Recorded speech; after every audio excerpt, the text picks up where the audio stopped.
Sir అలాగే జగన్ అధికారం చేపట్టగానే ప్రజావేదికను కూల్చడం జరిగింది. అప్పుడు వచ్చిన వ్యతిరేకత కంటే కూడా ఇప్పుడు ఎన్టీఆర్ పేరు మార్పుపై తీవ్ర దుమారం రేపుతోంది. అంటే వైసీపీ సొంత పార్టీ నాయకులే వ్యతిరేకిస్తున్నారు. ఇది జగన్కు మైనస్ అంటారా? జగన్మోహన్ రెడ్డి గారు ఇందాక మీరు ప్రస్తావించిన ప్రజావేదిక కూల్చివేత నిర్ణయం జరిగిన రోజు అప్పుడే కొత్తగా ఆయన పదవి బాధ్యతలు చేపట్టడం జరిగింది. అంటే ప్రజల్ని చాలా హై ఎక్స్పెక్టేషన్స్లో పెట్టి ఆయన అధికారంలోకి రావడం జరిగింది. 2014లో ఒకసారి జగన్మోహన్ రెడ్డి గారు ఓడిపోయిన తర్వాత 2019 వరకు ఆనాటి చంద్రబాబు నాయుడు గారి ప్రభుత్వానికి వ్యతిరేకంగా ప్రజల మద్దతు కూడగట్టడం కోసం ఆయన రకరకాల యాక్టివిటీస్ ప్రోగ్రామ్స్ తీసుకోవడం జరిగింది.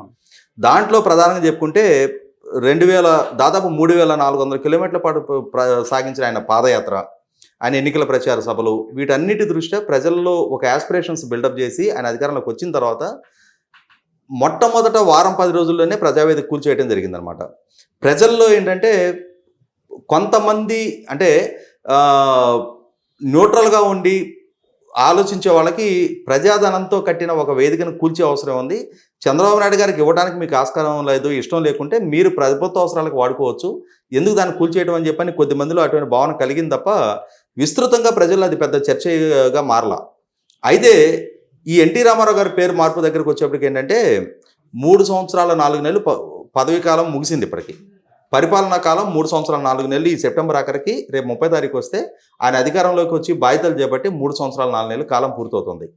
ఈ 3 సంవత్సరాల 4 నెలల కాలంలో ఎన్నికలకు ముందు ఏం వాగ్దానం చేశారు, ఈరోజు పరిపాలన తీరు ఎట్లా ఉంది, తమ జీవితాల్లో ఎటువంటి మార్పు వచ్చింది, ఇటువంటి వాటి గురించి చర్చ జరుగుతూ ఉన్న సందర్భంలో అసంబద్ధమైన నిర్ణయం. ఇప్పుడు ప్రజలకు సంబంధించి ఏదైనా కేంద్ర ప్రభుత్వంతో కొట్లాడారు, అక్కడ ఏదైనా ఒక వైపరీత్యం ఎదురైంది, కేంద్ర ప్రభుత్వం ఈయన ఇబ్బందుల పాలు చేస్తుంది, రాష్ట్రానికి సంబంధించి ప్రత్యేక హోదా గురించో ఇంకొక దాని గురించో పోరాడుతున్న సందర్భంలో దాని విషయంలో ఈయన్ని సతాయించే ప్రయత్నం చేస్తుందంటే ప్రజల మద్దతు ఉంటుంది దీనికి.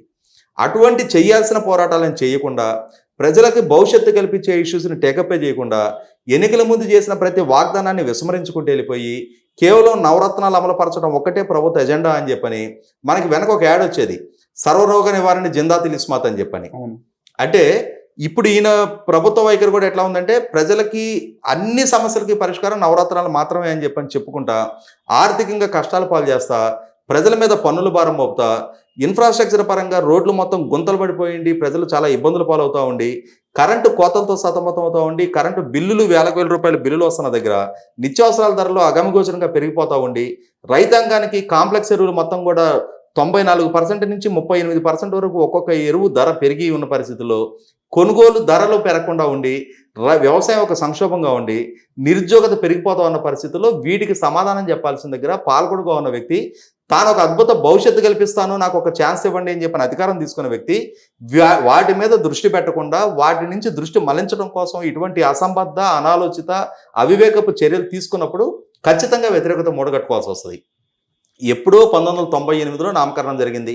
ఆ నామకరణం జరిగిన దాన్ని కూడా తర్వాత 2004లో అధికారంలోకి వచ్చిన మీ నాన్నగారు కూడా దాన్ని ఎండార్స్ చేస్తా ఎన్టీఆర్ హెల్త్ యూనివర్సిటీ అని ఉండదాన్ని మీ నాన్నగారే స్వయంగా దానికి డాక్టర్ ఎన్టీఆర్ హెల్త్ యూనివర్సిటీ అని చెప్పని ఆ డాక్టర్ అనే పదాన్ని చేర్చడం జరిగింది. అంటే అక్కడ ఎవరు దాన్ని వ్యతిరేకించారు? ఆ రోజున నిన్న మీరు అసెంబ్లీలో మాట్లాడింది ఏంటి? ఆ రోజు బలవంతంగా పేరు పెట్టారు అంటున్నారు. ఈరోజు మార్చిన నిర్ణయం బలవంతంగా జరిగింది, ఆ రోజు పేరు పెట్టడం బలవంతంగా జరగల. ఎందుకంటే మీరు ఒకసారి గమనించుకుంటే తెలుగుదేశం పార్టీ వైఖరి మొదటి నుంచి కూడా రాజకీయాలకు అతీతంగా ఆయా హోదాల్లో ఉన్న వ్యక్తులకు గౌరవ మర్యాదలు ఇచ్చిన సందర్భమే ఉంది. తెలుగు వ్యక్తి మొట్టమొదటిగా ప్రధానమంత్రిగా బాధ్యతలు చేపడుతున్నారు అన్నప్పుడు ఆయనకి ఎదురుగా పార్లమెంటుకి పోటీ కూడా పెట్టకుండా ఏకగ్రీవంగా ఎన్నిక జరగడానికి సహకరించింది తెలుగుదేశం పార్టీ. వాస్తవంగా కాంగ్రెస్ పార్టీకి సంబంధించిన పివి నరసింహారావు గారి ఎన్నికకి పోటీ పెట్టకుండా సహకరించింది తెలుగుదేశం పార్టీ. అటువంటి పరిస్థితుల్లో తెలుగుదేశం పార్టీకి ఎన్టీ రామారావు గారి వ్యక్తిత్వాన్ని పలచం చేసే విధంగా ఎన్టీ రామారావు గారి కన్నా మా నాన్నగారు ఈ మోరు డిజర్వ్డ్ అని చెప్పని ఆయన అసెంబ్లీలో చెప్పుకున్న తీరు చూసినా కూడా అది ఖచ్చితంగా ఎన్టీ రామారావు గారికి అవమానకరమైన నిర్ణయం అది.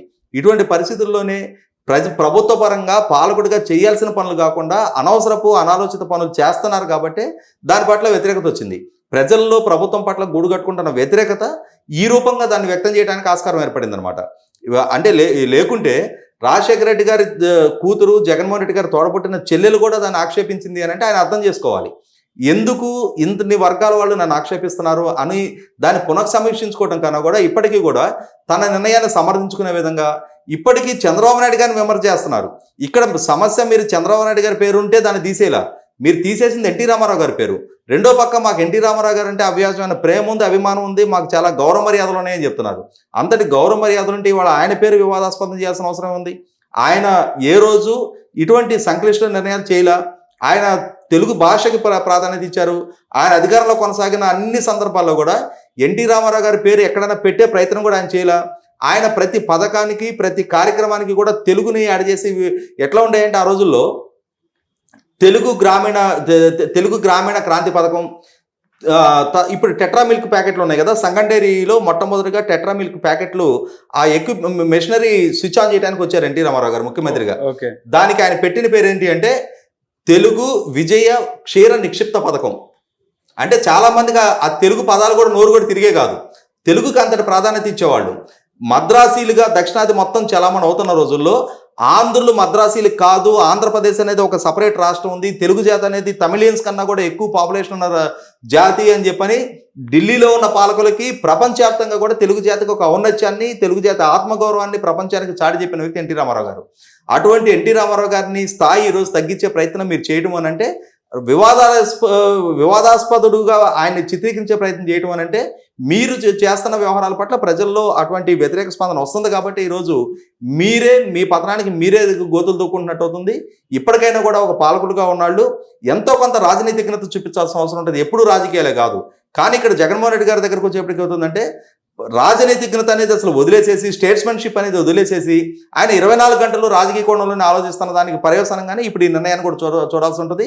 ఇప్పటికైనా సరే ఇటువంటి తప్పులు ఇదే పనిగా చేసుకుంటూ వెళ్ళినప్పుడు ఆయన 30 సంవత్సరాల పాటు అధికారంలో కొనసాగాలన్న కోరిక మాత్రమేమో కానీ 3.5 సంవత్సరాలు గడిచేటప్పటికే ఈరోజు ఎప్పుడు ఈ ప్రభుత్వం దిగిపోద్దని ప్రజలు కోరుకునే పరిస్థితులకి మీ చేతలతోటి, మీ అనుభవ రాహిత్యంతో, మీ అవగాహన రాహిత్యంతో, మీ అర్థం పర్థం లేని విద్వేషపూరిత నిర్ణయాల మూలన, మీ పాలన వైఫల్యాల మూలన మీరే తెచ్చుకుంటున్నారు. ఇప్పుడైనా సరే ఆలోచించుకోండి. ఇటువంటి తప్పులు మళ్ళొక్కసారి జరగకుండా చూసుకోవాల్సిన అవసరం మీ మీద ఉంది. ఇప్పటికైనా సరే గౌరవప్రదంగా తిరిగి మీరు తీసుకున్న నిర్ణయాన్ని విత్డ్రా చేసుకొని ఎన్టీ రామారావు గారి పేరు కొనసాగించడానికి సరైన నిర్ణయం తీసుకుంటారని ఆశిద్దాం. నిర్ణయం వెనక్కి తీసుకునే అవకాశం ఉందంటారా? ఏమవుద్ది, ఇప్పుడు 3 రాజధానుల బిల్లులు మనం వెనక్కి తీసుకున్నారు కదా.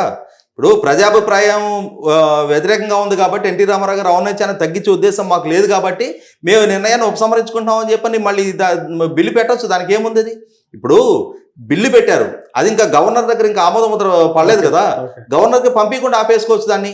గవర్నర్ గారిని మీరు తిరస్కరించండి అని చెప్పొచ్చు. గవర్నర్ గారు తిరస్కరించిన తర్వాత మళ్ళీ కేబినెట్ ఆమోదం తెలిపి మళ్ళీ అసెంబ్లీలో బిల్లు చేసి పంపిస్తే కానీ గవర్నర్ మీద కంపెల్ చేయడానికి గవర్నర్ గారి మీద ఒక కంపల్షన్ క్రియేట్ అవ్వదు. కాబట్టి ఉపసంహరించుకోవటం తప్పేం కాదు, పొరపాటు జరగటం సహజం. కానీ ఆ పొరపాటును సరిదిద్దుకుంటే మీ ఔన్నత్యం పెరుగుతుంది తప్ప అదే పొరపాటుని సమర్థించుకునే ప్రయత్నం చేయడం వల్ల అది తప్పు అని చెప్పని 10 మంది చెప్తున్నప్పుడు కూడా దాన్ని వినకపోవడం అనేది అది మూర్ఖత్వానికి పరాకాష్ఠగా మారుతుంది తప్ప రాజకీయ నాయకుడికి, పాలకుడిగా ఉన్న వాళ్ళకి ఉండాల్సిన రాజనీతిజ్ఞత నుంచి అయితే పూర్తిగా దూరం జరిగినట్టే. Okay sir, thank you.